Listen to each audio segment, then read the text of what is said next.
Detroit Beaumont hospitals to take a very unusual step this past week, and that was to ban all children under 13 until the flu season subsides. So no kids are under 13 are allowed to go to the hospital. Michigan is one of 46 states with widespread influenza attacks. They call them infestations. That sounds delightful. The symptoms of this flu include fever, cough, sore throat, runny or stuffy nose, muscle aches, chills, fatigue. We've all had them before. But a few patients may suffer vomiting and diarrhea. Isn't that just lovely? I know that's what you're tuning in to hear about here on the show, ladies and gentlemen. There's a point to me bringing this up. Patients with especially severe cases have been crowding emergency rooms almost nationwide. Everywhere but, get this, Hawaii and Washington, D.C. Just keep that in the back of your mind, ladies and gentlemen. Sometimes showing up with high fevers after becoming dehydrated by failing to consume enough liquids, according to the CDC websites. Now, if you are feeling the flu coming on, one thing you have to do is keep hydrated, because you can get really, miserable if you don't keep yourself hydrated, because then you can get severe fever. This year's flu vaccine is only, get this, about 32% effective. Whatever this strain of flu that just mysteriously attacked us this year and is hitting like a wildfire, everybody's getting it. The vaccine that they have for it is only 32% effective. And on top of that, you take the risk of your child, at least your child, maybe they're just too small for this dosage that they're giving them, but whatever the reason, you take the risk of your child having hallucinations, wanting to run off, vomiting, puking. Hey, that's all good. But it's interesting that Hawaii, the home state of BO over there, and Washington, D.C. are being missed. Hawaii, you could say, well, they're cut off from the rest of the nation. So less chance, the weather's not as bad in Hawaii. Sure, we can go with that one. But why isn't D.C. getting it, or going to get it last? It's interesting. Maybe there's some correlation there. Maybe they have better health care there. Maybe their vaccinations are better in D.C. They are a different part of the country. In fact, they're not one of the 50 states. People tend to forget that about Washington, D.C. They always assume that D.C. is part of the country, but technically it's a separate entity from the country.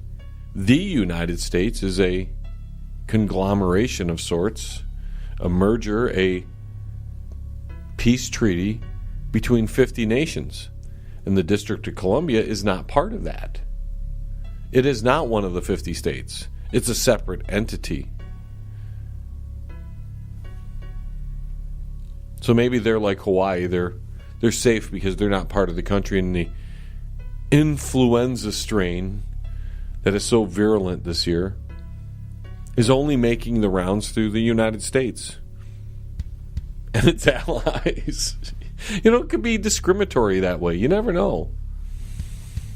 Then in other, good news for D.C., they collect a record amount of income taxes through December, which is great.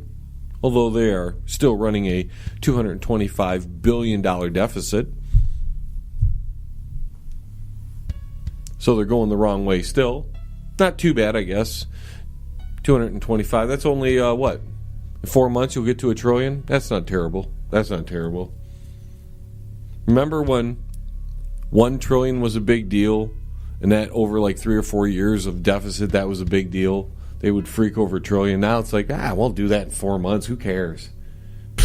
Big deal. No big deal at all. We'll just run deficits. And thing is, it doesn't matter if it's Republican or Democrat. They don't care. See, the Democrat base out there is going to complain. The Democrat leaders are going to complain that the Republicans are running a deficit. They're worried about that now.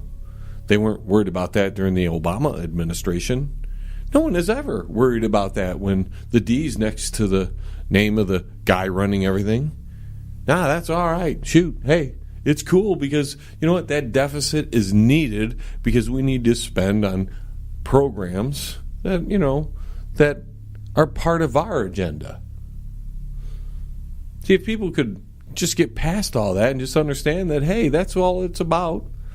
It's cool if you're a Democrat and you want to have major deficits and spend tremendously. Hey, it's even cool if you start a war and you bomb in more countries than your predecessor. That's cool. Once you're done and your opponent now is running everything, now it's not good. No, can't run deficits, can't bomb anybody, can't say anything, because that's all bad. That's all bad. I'm getting a little, as you can tell, the old John kind of slides out. See, I'm very cynical about the political arena that we currently have to endure. Most of these people up there on the Hill in Washington, D.C., they don't give a rat's cahoot about you, me, or anyone else. They love it when you vote for them. Oh, they love you then. As soon as they get those votes, that's it, we're done. Obamacare is a perfect example of that. Republicans, since 2010, were elected. I mean, the numbers were incredible, like 1,000 seats across the nation after the 2016 election.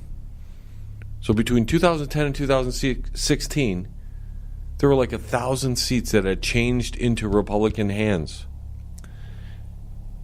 One of the biggest promises were to get rid of Obamacare. Get rid of it. Well, guess what? We're still a year later, 11 months later, almost a year later, into the Trump administration. Obamacare's still there. Sure, we got rid of the mandate through the tax. But see, they can write it right back in once the other party gets control. See how this game's played? It's like the executive orders. You don't like executive orders? You wait till you get your guy in there. He'll just get rid of the executive orders that the last guy did, put in new ones, and then as soon as the new guy switches out and you get an even newer guy and he's back to the other party, he can just get rid of those and write in new ones. It's a stupid game. It shouldn't be that easy. And it's dangerous for a country to keep shifting back and forth. Boom, boom, boom. And that's because we're so divided. So we've got to take the hard lines on the left and then the hard lines on the right. And everything else, if you look at it, is the same between the two parties. They want to control the money. They want to tell you how it's spent. They want to tell you what, when, and where to do with whatever of your life. Control your life. You think the Republicans don't want to control your life? They're just not as bad as the Democrats. Doesn't mean they don't want to control your life. Look, we got Sessions up there worried about pot. All of a sudden, now pot's a big deal again. Pot's a big deal. States nationwide have either legalized it, legalized medical marijuana, whatever, right? So the will of the people is saying, hey, let's legalize this stuff because we can make some money at it. And who cares what people do in their own house? We don't care. No. Fed's got to say, hey, wait a minute. Our federal law says that. So we might come after you guys. The will of the people and the will of the states Don't matter. It doesn't matter. And you think the Republicans want to give you more freedom than the Democrats? They just want to take less from you is all they want to do. That's all. The Republicans want to just take less freedoms from you than the Democrats do. See, the Democrats will tell you, no, that's not true. But it is true. Because the Democrats, what they want to do is take it away from you and then give it back to you with conditions. Standard operating procedure. Obamacare, perfect example. Before Obamacare, before any of this healthcare stuff, if you wanted healthcare, you'd go get it. If you wanted health insurance, you'd go get it. If you couldn't afford it, you couldn't afford it. They said, no, that's not good enough because the people that can't afford it aren't getting the health care.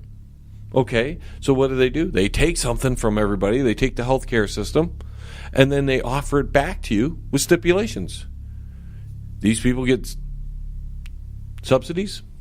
These people over here, I know you can't afford it, and I know you don't really particularly want to buy a health insurance program, policy.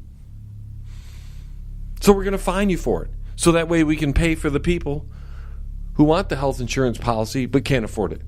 We know you can't afford it, but because you can't afford it and you don't want to follow the rules that we set, we're going to force you to give us a bunch of money. In fact, we're not going to force you. What we're going to do, we're going to withhold your income tax that we already take from you. We know we don't have any obligation to that money. That's not our money. But we already take a bunch from you. We're going to then, when we return some of that back to you, because we are nice about it, we do return some of that money to you. When we do return, we're going to return less because not only could you not afford health care, but because you can't afford health care and you don't want to take money from somebody else because we'll give you we might give you a subsidy. It depends. You don't actually fit the criteria. But anyways, since you don't fit the criteria for the subsidy and you don't want the subsidy and you can't afford health care, we're going to fine you so that way we can pay for the people that do fit within the boundaries of the subsidy and can't afford health insurance on their own. And that's it, ladies and gentlemen. We've run up against that clock here in the first hour this week. Hope you enjoyed it. Hope you learned a little bit. Hope you at least saw my point of view as far as what I'm seeing in the manufactured world that we are forced to live within. Don't forget to go to my website. That's www.jlebang.com. I want to thank all affiliate stations and, of course, you, the listener, for giving me 60 minutes of your time.